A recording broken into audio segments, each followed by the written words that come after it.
Mental health. Yes. I'm in my piece. All right, let's see. Maybe Omega can kind of just take something out of the hat here. Welcome to Mobile Legends. But that's going to be a tough call for sure. TLPH still looking hot on this draft. Oh, ouch. Oh, whoa, Netsky. Wow. You see what I mean by OHEB, man? Like, he does this every single time. Yeah, he plays around the first set of the Rhapsody. Makes the most out of it every time. So Netsky went for the Fatal and the Master Assassin. Well, it's Rupture and the Festival of Blood for the Granger. Ooh, okay. So dueling is going to look good. They're looking at the win rates here for these heroes. Carl TC is still respectable 80% win rate on his Lancelot so far. Yeah. 6 wins and 2 losses. I wonder if this Arlott roam was inspired in part by Onyx. Since Kirk played the Arlott roam, but he was playing it as if he was the roamer. Ooh. Yeah, that's true. But that was the thing. Even though he was playing it like that, like they just worked really well between Kirk and Brusco. The way that transition happened. Yeah. Throughout the game itself, and I feel like that's one of the difficult things here. Like for Super Yoshi in general, it's like again, if he has to defensively burn a flicker, you take away a big portion of what makes the Arlott so scary. You know? And the big difference with that matchup or that duo as well is the years of bonding and synergy that they've built up on that. So again, compared to like how long Omega has played together, it's a big diff. Yeah. Also have to acknowledge Hanford having a tough time in lane against this Esmeralda, understandably so. One of the toughest lane matchups for Phoveus is an Esmeralda. Can't shield it out. And then you're seeing also that Haji on this Juicin, maybe the reason why the Arlott had a difficult time in the last game was because of the presence of the Juicin. With the Juicin and Glue both gone now, it's a little bit easier for Omega to do what they want to do around this Arlott roam. Like it's pushing in. Looks like they're going to be able to get this first turtle. That's great for Omega, so Ryzen will get the objective, nothing much left. Also in the gold lane, Netsky going 1v1 with OHEB. Netsky looking better. A lot better. Doing a good job. Again, hopefully OHEB is acknowledging that there is a Master Assassin on that Irithel. This might not be another clear-cut win. Level 1 may be, but they're both level 4 already. Could be tough. Forcing a flicker out is huge against Sanji here. Doesn't even have the Feathered Airstrike. So Omega definitely doing something different in this game. Yeah, Haji's a whole level ahead of Sanji as he just hits level 4. So that's how much zoning potential you get with the Jushin on your side. Yeah, and all the crowd control they have in the center of the map. That's the idea that they're latching on. We have so much crowd control that Team Liquid Philippines won't be able to execute as well as they did in the previous game, especially JP, who is, he'll be the victim of majority of that crowd control. He's just trying to get vision, but then he's just going to get stopped. And then at one point, he's going to have to throw his Revitalize, which the question is Sanford close enough to take the role of being the frontliner, or the pseudo-roamer for the team? Is he going to be ready? And this portion of the game, probably not. So Omega can ride this into a comfortable lead heading into Lord 1. Because that's how long it's going to take. I think OHEB was able to get that. Yeah, he's going to need everything he can. It feels like Netsky is poised to actually dominate him in that lane. So, and again, Sanford just can't really join these team fights quite yet, lest he be left behind one wave at a time. Yeah, you can see there, he's neck and neck right now with Netsky in terms of gold and farm. And right now, TLPH is just kind of taking their time. This is good for Omega, though. They go ahead and play with this ability to maintain the early game tempo. Not having it lose out of track like they did in game 1 is going to be the best case scenario, because then that gives space also for Netsky to go ahead and build up on this Irithil. And that mobility, that extra mobility with an Irithil should help them in this lineup too. Whoa. Good read by Super Yoshi. He read the rotation of Carl Tizzy, so Omega has information. And they even forced the regen out of him because Super Yoshi dealt a bit of damage to Carl. 4v4. Is he going to go for it? Sanford taking a ton of distraction here. Feathered Airstrike already dropped down too. Omega just fighting for the space around the second turtle of the game. OHEB's going to make his way up to join this fight. And to follow is Netsky as he just picks up the Haas Claws. This is going to be one to break out. Again, playing around this dangerous grass. James will spot him out. He's going to get big dive. Oh, he's in trouble too. Turtle secured by Ryzen. Netsky takes out Carl TZ, but Sanji firing up from the back alongside Oheb. They're going to force Omega back, but they're so tanky too. They can't capitalize the kill just yet, but now finally Super Yoshi goes down, but so does JP. Omega picking up some more. Sanford trying to get away. Infernal Pursuit. There's the feathered airstrike. He's going to go for Netsky. Sanji cleans up a kill. Maybe Omega should have backed off. Yeah, Omega got greedy, clearly, and since Sanji was able to hold the bush, he found the perfect spot to use the feathered airstrike. Great turnaround by Liquid, but Omega got acknowledged all their crowd control. They're timing things very well. I thought Super Yoshi would use a final slash in that portion of the fight for the turtle wherein 4 members of Team Liquid were all standing right on pretty much the same area. Could have been susceptible to a final slash, but Super Yoshi decided to save it for when the Retribution battle was happening, so Ryzen was able to win the Retri. But yeah, Omega should have backed off there. They were already winning that trade and that sequence. Yeah, a lot of respect. Omega was winning, and they didn't back off. The result, feathered airstrike went back on cooldown. Oh, Super Yoshi, no, he's gonna get stunned. Glorious Pathway dropped down, but he uses the final slash anyway. Oheb's in trouble, trying to get out of the turret. A good beacon play, a crash down from Omega. Super Yoshi still gets away with his life, and now JP dragged back. He'll escape with 1 HP. A great play from Omega. I thought Super Yoshi was done for. I thought so too. I thought that was going to be like a free-man wipeout right there. But that was as clean as it could get. Again, they held on. Super Yoshi, we thought he was going to die, but he was able to really time it, and the angle was perfect. Yeah, wrong place at the wrong time as well for Liquid. Before that happened, I think they decided to just make the call of going into the lane because there were other members of Omega coming in from the river as well. So they were in the middle of an Omega sandwich. The fullback call was just exactly what Omega predicted. So they got the results they wanted, and I can't blame him.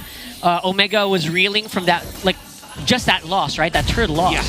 Oh, James should be able to get away from this. Has the shielding. A beacon's going to be used. Haji to zone him out. Glorious Pathway dropped down. Sanford and Carl will get out of there. Yoshi. But a feathered airstrike's going to be dropped down. Super Yoshi finds a final slash on 2, but he's all by himself. He gets cut off from the team as Oheb picks up the kill. But now Sanford quite low. He's got to disengage alongside Carl TZ. Oh, so boy. even down a member, Maybe, Omega. Yeah. Maybe they shouldn't have gone for the flashy play, Super Yoshi. Oh, they're going to force the fight anyway. James, Phantom Execution, he'll flicker on out, a sliver of HP, but it's Ryzen that goes down instead. Megas, that's another sequence where I'm thinking they should have just backed. Backed up just a little bit. Maybe you could have backed off, man. Yeah, but fantastic recovery by Team Liquid. So the kill onto Super Yoshi, when he was able to get the final slash onto Oheb and Sanji in an earlier sequence, actually gave Oheb a Sky Piercer stack. Oh, now boy. he has 2. And now Omega need to be a little bit more careful now for those moments of them deciding whether or not they're going to engage or just back off. Trying to give away too much here. Again, Super Yoshi, that looked really good. He got 4 people on that final slash, but no one to follow up. So a little bit of a miscomm as well for the Barangay. Yeah, it also looked like the final slash, though it was able to interrupt the feathered airstrike, came at a time where the rest of Omega were still getting pushed back by the Phovius.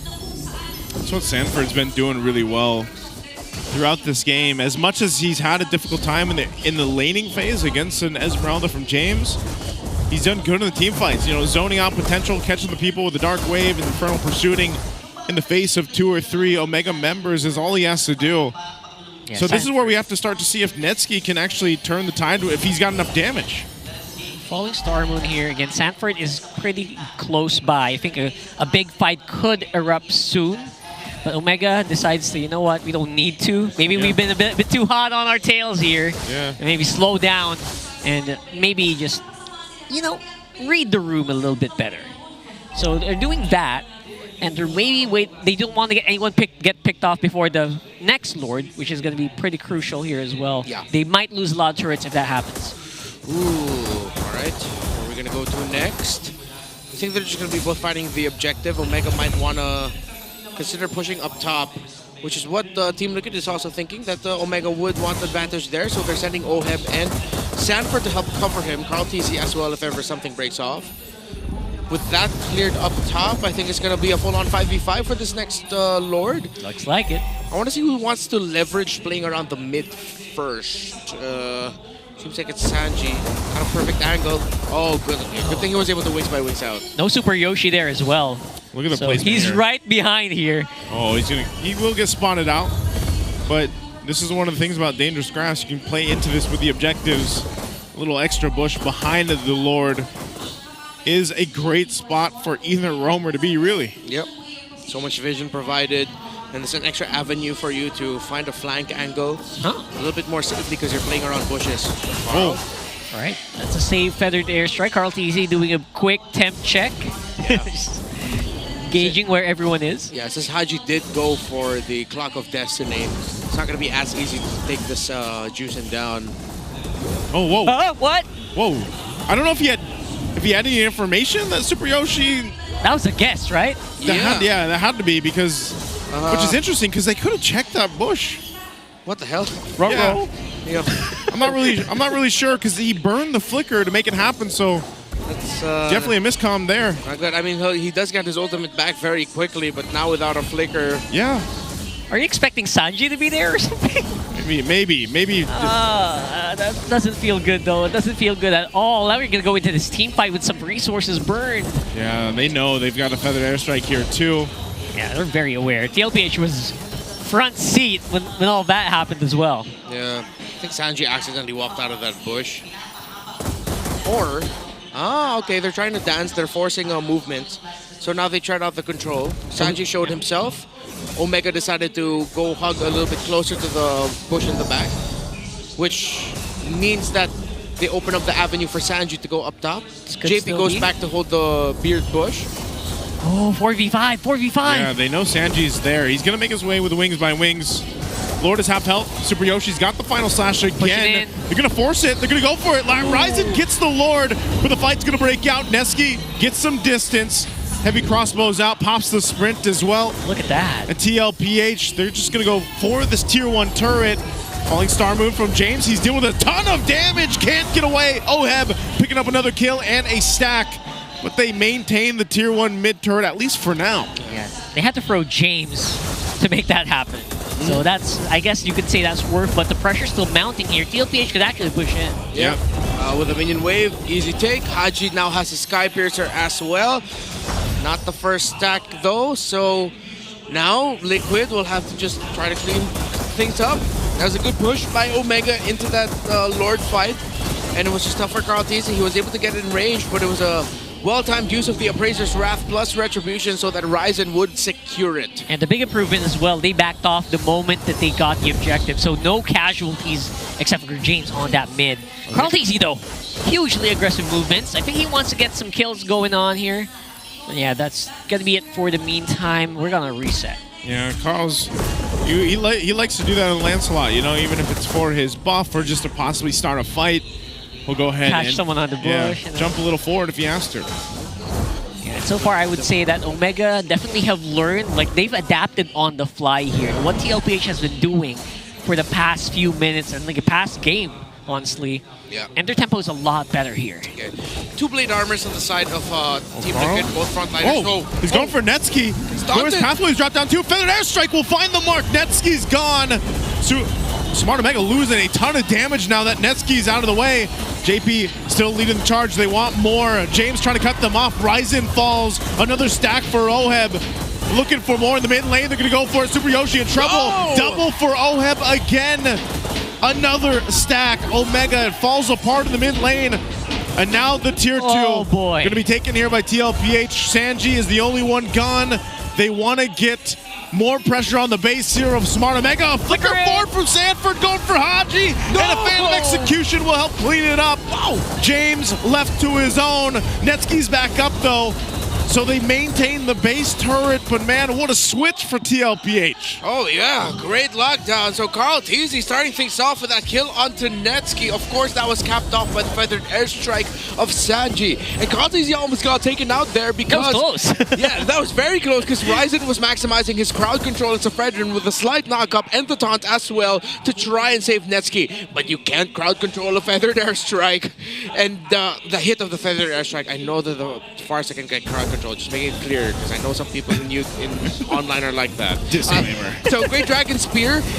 Netsky could have gotten away from it, but yeah, cannot run it at that point. So he does have the items for him, but the problem for Omega now is, well, you have a jungler on the other side who's an assassin, not afraid to, if he finds the play, will go after that Irithel. But then you also now have a Granger who has hella stacks on the Sky Piercer. Man, that knockup from the Lord there. That did some damage, honestly. Yep. Oh, final slash going to be used. It's on Sanford. But again, Feathered Airstrike dropped down. JP running forward. He's going to get dragged back with the Lantern, and Carl Teasy sees the open space. He's going for Netsky. He's dealing with a ton of damage, but he does find him, but ultimately goes down himself. TLPH without a jungler. Yoshi! A final slash going to be used. Oheb has to get distance with the flicker. And now Ryzen, do they make the call to go for the Lord? That was a decent catch. Wow. Yeah, great call. Committed the flicker for that as well. Final slash to surprise him. Good thing though that there were members of Liquid around Oheb to keep him safe and alive, but that was a great attempt by Super Yoshi. Blade of Despair now built up by Oheb, and Omega is going to start even feeling more damage coming out from this Granger. But I see a timeline, a canon event wherein Omega could force this into game number 3, but they need to keep Netsky alive. Yeah, that trade on Carl Teasy, again, will only slow down their Lord attack. But overall, the damage is just removed if Netsky falls. Part of this too is even if Carl TZ goes down, I feel like you're almost in this headspace for Smart Omega to protect Netsky that Oheb isn't even a target for them. Oheb's able to mostly just kind of move around. Yeah, he had to burn the flicker in the previous fight, but that might be the case for James. James has to be able to catch him, or maybe a Super Yoshi if that flicker is available. But they'll fight for this Lord. It's going to be up. JP will drop down the Glorious Pathway. He wants to go ahead and zone out Ryzen for this as they try to blitz this Lord. A Feathered Airstrike drop down too. They're all scattered, but Carl Teasy will be able to get the Lord, and maybe at the cost of JP. He gets final slash, but finally goes down. Oh, James. And now James all left to his own. Is he waiting for the rest of the team? He flickers out. Carl and Sanford, they're going to be jumping in. Ryzen left to his own. Oheb gets another kill, another stack. Ah, it's so good, man. That was just so good. Yeah. JP did a lot of zoning in that last one. Yeah, Omega are playing this as really well as they could, but Team Liquid Philippines are just showing off their chemistry, their championship pedigree. They are making great decisions individually and as a team. I didn't expect Sanford to jump back onto the heads of Omega, but that call from that Phobius to jump back in, to re-engage and to fight it out led to another stack for Oheb. It took Omega by surprise, but look at that. There's a jump You're in. gonna lose so much because of that. Mid-turret goes down. Carl making his way for Netsky right for him. Sanford jumping into Dark Wave use. He has to pop the heavy crossbow to get out of range. The bottom turret's going to fall. Ryzen's back up, and the Lord has been cleared out. Is that all TLPH gets? They have one turret left to take from Omega, but they will defend. That was good target prioritization, by the way, for TL. You can see them all just eyeing on Netsky. Oh, it's going to be a tough climb back for Omega, even though Netsky is saving the crossbow, the heavy crossbow at the right time. The range by the Farsa, the fact that it's not a clear path to get to the Farsa of Sanji means that Omega are always playing at a disadvantage because they have one member of Liquid that they cannot reach, and that it's dealing so much damage from afar. Sorry, make that two. Even Oheb is part of that equation. Yeah, I can't imagine how easy it will be for Netsky to free hit as long as Sanji is alive. So maybe that's next on Super Yoshi's hit list, right? Can we remove Sanji before he does any damage, or maybe cancel the Feathered Airstrike so that Netsky can get stuff done? Yeah, he hasn't been able to really like jump into those fights more like offensively. Decisively, a lot of them have been defensive just because of the pressure. And again, part of that is what Carl Teasy's doing. He's a big thorn in the side, literally that thorn rose in the side of Netsky, man. Like, he's going right for him to the back line, even if they're in the base. So that pressure alone is forcing Netsky to either pop the sprint, or he's got a Winter Nature now. So that might actually change how some of those fights go if he's able to go ahead and be protected as well. But that's the thing, it's been happening with turrets alive. What more now, where there's basically no one to stop Carl Teasy, rather, slow him down. Okay, look at the item build of Sanji. Last two items built solely for the cooldown reduction. Doesn't have... and the self-regen as well. Doesn't have the immortality. Let's see if he'll build it a little bit later. Once he has the gold and once the cooldown is off of the passive of that. Carl TZ now full built. It's the fighter style of Lancelot. He doesn't have an immortality on him as well, so he's all just maximizing it. So you see the players right now, they're buying and selling the immortality. If they don't have it, they might buy it later in the sequence. But for now, they just want to maximize the damage and crowd control. Okay. This Lord is up. Lord, so I think we could see something get started here. Sanford very confident this time around to go up front and get stuff done, get it started with that Dark Wave. So even players like Haji, players like Super Yoshi aren't really safe against TL. And they're looking, again, on the map. If you look at the map, Carl TZ just splitting like crazy too. Yeah, Netsky down there. Super Yoshi was with him for some protection, but also to possibly make a set. But TLPH will just go ahead and take their time with this one. And we'll see if Omega gets the upper hand. Like, they've got the tools to do it. Even if they're down by 7,000 gold, they've got these tools to be able to set things up in their favor. One great set could potentially dissipate the 7,000 gold that TLPH has right now. Yeah. Where's the set going to come from? Is it going to be Falling Star Moon? Is it going to be a combo for Super Yoshi? Oh, they're just going to focus Ryzen. Ryzen! Ryzen's all by himself, and they just blitzed down Ryzen. No. They saw that Omega was down bot, and they said, you know what? Just take out the jungler of Omega. Ah, that's a call. massive miscomm there by Omega. Ryzen just gets blasted, and there's no way they get this Lord. They still will go ahead and at least be in position, but it's just going to be a retribution from Carl TZ as he secures the Lord here. Now what do they do? Sanford flickers forward. They want to go ahead and catch Haji. Haji will take a couple feathered airstrikes. Netsky dropping down with a heavy crossbow. He's firing back. He's trying to help defend.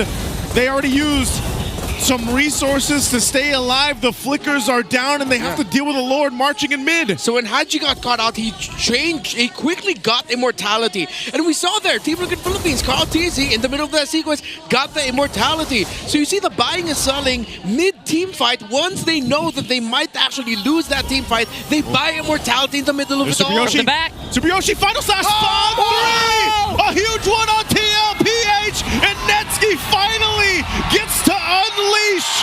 That's the setup we needed from Super Yoshi, and he finally got it.